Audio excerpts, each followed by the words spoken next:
This is the sound of the great bear in his natural habitat. You try to pull it out of me, I know that. After this interview, Ms. Yeomans, Rob's executive assistant, sent me an email asking if I'd gotten his laugh, because everyone in the office loves his laugh. She also said she'd help in any way she could because she wants this video to be outstanding. Having people want to see him succeed proves the wisdom of Rob Demere's approach to leadership. I think if you treat people well, they'll treat you well in return. And it's fun to work here. That's important to me, that everybody enjoy what they're doing.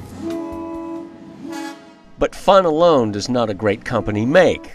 Under Rob Demere, the third generation in his family to run Colonial, it has become a great company. It's grown as the world has grown because its reach globally is now way beyond the shores of Savannah and the east coast of the United States. And Rob has beaten overwhelming odds in making it so. It's been said that first generation starts the company, the second generation runs the company, and the third generation ruins the company. Bill Baker, whose career at Colonial parallels that of Mr. Demere, has the numbers behind the parable. Only 40% of companies successfully transition from first generation to second generation, and only about 10 or 12% transition successfully from second generation to third generation.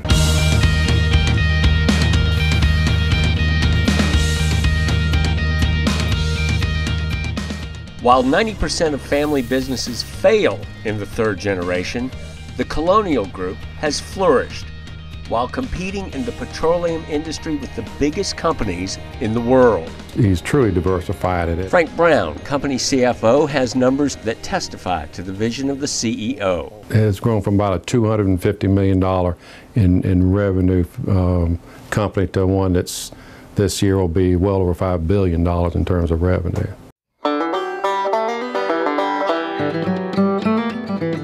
Global growth began, oddly enough, in Sandersville, Georgia, where a strain of kaolin is mined that's among the best and most accessible in the world.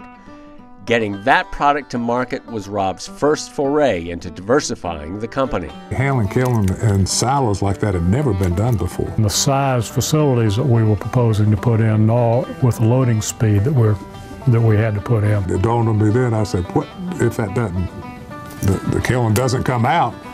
I just spent all this money, put the company in debt, and put the reputation of the company on line. That was a $20 million project for us. The glossy quality of National Geographic magazine, the stomach-settling power of kaopectate, the timeless feel of China, all take their characteristics from a kaolin process that was shaped by Rob Demere's Colonial Group. Ultimately, it sort of revolutionized the way the kaolin industry handles their products. It all worked out, thank God, but it kind of got me over that hurdle, so from that point on I was willing to take, that was the first time I really jumped out and took a big risk.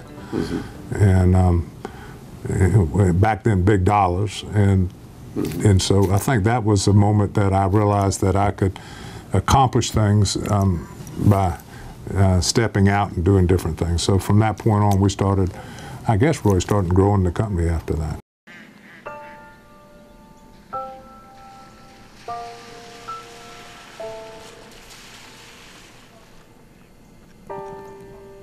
Even the largest lives have troubles. Before he found Celeste, Rob lost his first wife to leukemia and almost lost himself. Here I am, this young guy, and I've lost my wife, and I'll never be happy again. He grappled with a way to make sense of it, with a way to keep going. Ultimately, his children pulled him out of the hole. And then the light came on one day, and I said, what the heck am I doing? And I was actually out in LA at the time. I want to be with my children. Soon after, Celeste came into his life, gave him 2 more children, and helped shape the values that are his core. Somehow the Lord has a way of taking care of things. So.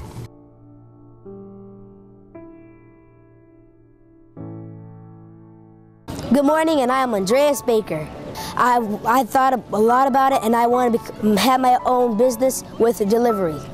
There was devotion to other people's children, too, and their education, which led Rob to leadership in junior achievement in Savannah. Here, a Demere characteristic became evident. He doesn't throw his time and treasure at things he doesn't believe in, and he speaks his mind when he thinks something's moving in the wrong direction.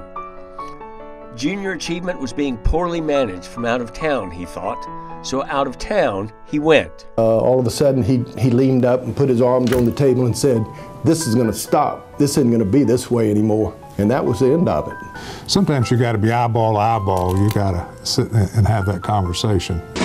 Secret agent man, secret agent man, they've given you a number and taken away your name. The United Way is a cause Rob believes in. So much so that we convinced him to take a small part in this year's campaign video, when our secret agent man pulled into one of his Inmark stations and pulled off without settling the bill. Hey, is he gonna pay me or not? The joke in the skit was that Sam would have had to pull out of a lot of Inmarks without paying to get anywhere near the contributions that Colonial has made to the United Way. In fact, Rob earned his own term of endearment at the United Way offices a couple of years ago when the campaign was falling desperately short. It was actually Lisa Clark from our staff who spoke up at the end of the meeting and said, "Greg, we need big help. You need to talk to Papa Bear." And when she said that, I think pretty much everyone in the room knew exactly who she was talking about without naming any names. Ashley, we're missing a lot of victims. Nobody had to talk to Papa Bear after the tragedy at the sugar refinery, though. Flying into town on the night of the disaster, he knew he had to take immediate action, and he knew where to go. Rob actually searched me out at Rotary and came and sat next to me and said, "Greg, I want to do something to help for us to raise $1,400,000, which of course we distributed to the families of the victims was really a big deal." So yeah, but it was his idea. We didn't have to ask. Sometimes it just takes somebody to take that first step, and then it goes from there. Rob Demere is not afraid to take a first step and is not afraid to speak his mind. See, he's smart, very, very smart. Paul Hinchy knows from whence he speaks. Rob served on the board and the foundation of St. Joseph's Candler Health System for over a decade.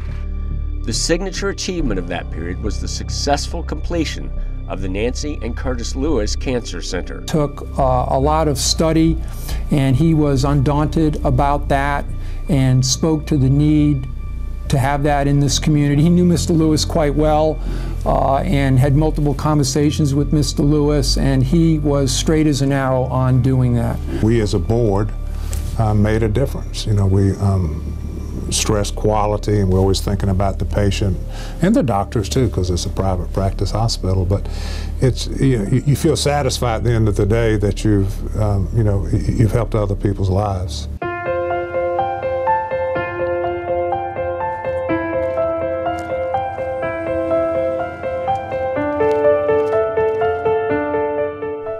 In the fall, Carolina is where you'll find Rob Demere, just off Calf Pen Bay Road in Pineland. He'll spend the 45 minutes commuting each way to work in order to hang out with the ducks, figure out ways to improve the plantation, just as he's figured out ways to improve the community and the lives of those around him. If you're his friend, you're his friend. And if you're family, you're blessed, because Rob, that's what Rob's about. He always listens to what you say and is always willing to discuss things. People in this company are important to him. As big as this company has gotten, it still maintains a family atmosphere. Shows that you can be a successful executive and still have a corporate conscience and still have integrity. Everywhere you look, quietly, you see Rob Demere, and I'll carry his bags any day. He's a very special guy. I think Rob is a provider and a protector of this community, just like a big old Papa Bear. Our closing thought is usually our most profound. Tonight, we leave you with a question. Do you know enough about killing that? Rob Demere is a laureate in the Junior Achievement Savannah Business Hall of Fame.